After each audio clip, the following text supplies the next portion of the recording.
if you hear a song, a songwriter's work, and don't know where they're from, can you say that's probably a Texas singer-songwriter? I think it used to be a little more defined. Guy, the era of Guy Clark and Townes Van Zandt and Butch Hancock and those guys, Joe Ely. What is the Texas? Like there was the Nashville it's sound. It's hard to pin it down sound. because Texas is. Is it too big to have one sound? Well, no, there's so many sounds, and I did this radio documentary for BBC back, I don't know, 15 years ago, 20 years ago, and it was called Songs from the Big Sky, and it was about why are there so many songwriters from Texas? Like, what's the deal? But Texas was until maybe 25 years ago, it was really on the edge of America.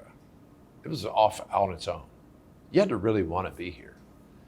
And and it was this crossroads of the South, the North, Mexico, and Europe, and the West. It all kind of crossed here. And it was left alone. So things percolated here. So you have everything from the conjunto experience, the German polka, waltz, all those rhythms, the dance thing. You have Western swing, which is jazz and blues and with a dance band. I mean, it's just like, and then you have Buddy Holly. And you have these, you have ZZ Top, which is like the blues, but like turned up to 12, Right. And distortion. Yeah, you have Edgar Winter. You have all this stuff happening, and the country music thing, But it was kind of left alone, and it had a vibe. So evolved, kind of like Australia evolved. It's kind of ish. It has its own. It's gotten a bit diluted now. And what is the Texas sort of red dirt thing that's happening now? I'm not really up on that, so I don't really know much about that. Yeah. There might be a sound, but I just don't know enough to talk about it or if I hear it. There used to be a sound of records that came out of Texas. Sound. There was a sound. There was like a production. Sonically, yeah. Yeah, like a production sound. Yeah, you could kind of hear the difference between a Texas-made record and a Nashville-made record. Is that right? Yeah, it sort more of stripped down, or? Not necessarily. It wasn't as. I don't know. There was an EQ thing that always happened. Like it was like a compression thing or something. There was like something that happened that was, and part of it's really good, and part of it was like, well, that's why they weren't hits. But there was this thing that happened, good and bad. Okay, we've made it to the lightning round. Right. Are you ready? All right. Free association. Yeah, right. Let's say. John Prine. Well, I was into John Prine. I was in high school. There was a radio station in Houston called KLOL 101.1, and I loved it. And so that was the first place I heard John Prine. And then when I was 15, I stole my brother's driver's license out of his wallet so I could get into clubs. So I saw John Prine play 3 times before I got out of high school. Wow. At the Texas Opry House in Houston. So a couple times there. I just remember he had this white electric guitar, which I thought was so weird. And then later on, did shows with John. Hung out with him. Did song pools with him at folk festivals. I remember there was one song pool where it was John Prine, Sarah McLachlan, James McMurtry, and me in a hotel room with some other people. But I just remember going, That's high cut. That's high cut. Heavy duty, man. Yeah. And it was before fumbling towards ecstasy. So Sarah McLachlan wasn't really like a thing yet. But and then I just hung out with him. Last time I saw him was at an airport in St. Louis, Yeah. So yeah, he was great. Robert Earl Keen. Robert Earl, so I knew Robert Earl when I was in college, and he used to do shows. We used to do shows together all the time. An Aggie and a Longhorn. He was an Aggie. Yeah. And we used to play, here, but we also played at, Emma Joe's and Alamo Lounge, things like that. But I saw Robert, he put out No Kind of Dancer, his first record. And I just watched him go from getting paid $100 to $200 a night. And I went, that's the ticket, put a record out. And I was still in college, so I figured out how to raise some money and make a record. Yeah, and well, the other thing about Robert, I watched him become Robert Earl Keen Jr., this thing. And I realized, oh, there's a certain level of marketing and show business, which I didn't really understand. I didn't get, I don't have it. He's just brilliant. He realized who his people were. Yeah. And he went after them. And he was very successful. He was brilliant. Brilliant. Lyle. Well, Lyle Lovett is like from Mars, you know. He's just different. I mean, I remember seeing him play here in the Cactus Cafe, and just all of us were standing around going, like, what's up with this guy? He was more formed than any of us. He was fully formed, and he was a little older, but he was just one of the best writers around. I mean, you can't really deny that. His songs were just like, I mean, If I Had a Boat, give me a break. Give me a break. It's just like so brilliant. Perfect song. And he's an amazing singer. And he knew exactly who he was as a performer. He was this blend of folk, singer-songwriter, blues with R&B. There you go, man. Speaking of R&B, Sam Cooke. Sam Cooke was a thing for me. It wasn't huge, you know. Yeah. I just knew about it. I only learned to appreciate Sam Cooke and R&B, really what it was, till I was in my 20s. Kelly Willis. Kelly Willis is amazing. She's always been amazing. You know, she's just this great singer and just, you know, she's just incredible. Jimmy Webb. Well, Jimmy Webb is like, to me, he is America. He's like Paul Simon and those guys, you know, Irving Berlin. I mean, I would put Jimmy Webb up there. Wow. Because Jimmy Webb captures the plains. He captures the plains, the expansiveness of Oklahoma. He's from Western Oklahoma. So to me, there's not much of a difference. Like Jimmy Webb, Roy Orbison, Buddy Holly, Joe Ely, Terry Allen, all those guys have the same thing, and it's a flat line horizon with a lot of sky. Yeah. And you can hear it. I mean, they probably all grew up within 300 not far, miles because of each Western other. Oklahoma is not that far from Lubbock, Yeah. and you know, but it's also the expansiveness of Jimmy Webb's chords. Yeah, It's those like, voices. to me, it looks like it's like sky. I hear you singing in the wire. I can hear you through the wine. And the Wichita lineman is still on the line.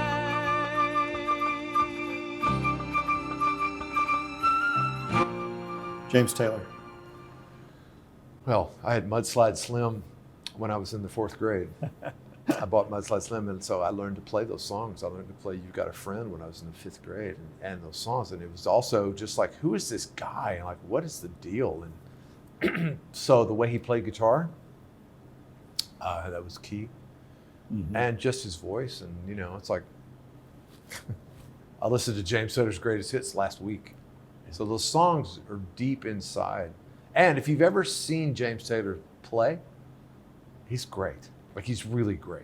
And if you've ever go back and watch him doing a morning TV show, I saw him on the Today Show, singing his ass off. Just bringing it. At 7 o'clock in the morning. Talking about morning gigs. That's hard to do, man. Yeah. That's hard to do. And James Taylor sounded incredible. Willie. Well, Willie Nelson is like, you know, Moses, man. No, I'm serious. It's like we're all following Willie. He made it safe for everybody. And I think Willie, the great thing about Willie is that he is Texas, but he's such a polymath. He's such everything. Music is music. He's like Duke Ellington, those guys, you know. He's just at this other thing. And Willie's love. Willie is love. That's it, man. He just is love. And I know it's like their business and then you know, but it's like his love, and it's love of music, love of people, love of it, love of his audience, love of his crew, and he's saved lives. He might be the most popular Texan alive, and I was just blue or red. I was just in Paris, Yeah. and I heard Willie Nelson coming out of a taxi cab driver's Is that right? window. Heard, yeah, Stardust. That's great. That says it Stardust all. coming out of a taxi driver, and so he's loved all over the world. I've been to Africa. I saw a Willie Nelson T-shirt in Africa. There you go. It's pretty deep, man. Joni Mitchell. Yeah, Joni Mitchell. I was turned on to Joni Mitchell by a girl that I sang with in high school, and Blue. Turned on to the record Blue, which I still listen to. The great thing about Joni Mitchell is that it doesn't sound, her songs seem unformed, but if you put them on a grid, or the songwriter, the song grid, they completely line up. You look at Case of You, it like completely lines up. That's why it works. And there was nobody doing that at the time. I listened to Court and Spark the day before yesterday. You mentioned you've got a friend, Carole King. Well, Carole King, it's like those songs. Yeah, yeah. I one time saw her play at Chenet in New York City. This little folk club called Chenet. I was in there. She was in there with her daughter. They were just seeing someone play. I forget who it was, but they said, "Hey, we have a special guest. Carole King. Would you come up and play piano? Play a song." So she does, acoustic. She played Smackwater Jack, and it was like the top of the ceiling came off. It was like you realized the power and the structure. It's a massive structure that she has in her songs, and she wrote Locomotion. She wrote Locomotion, and You've Got a Friend. That's incredible, man. That's range. And those songs. She came up in an era where it was C. King. She was listed as C. King because no one would cut it if they knew that a woman had written it, especially a young woman, like 17, 18. She was on it, man. Emmylou Harris.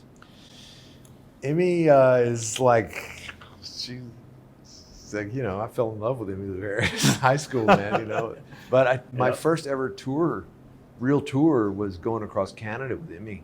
Is that right? Yeah, so I was right after I got my record deal, and I didn't really have an agent yet, but this agent was trying to get me. So they said, hey, if you'll sign with us, we'll get you on the Emmylou Harris tour. So my first, it's like I went across Canada with her. So this would have been 1987. And I'd maybe played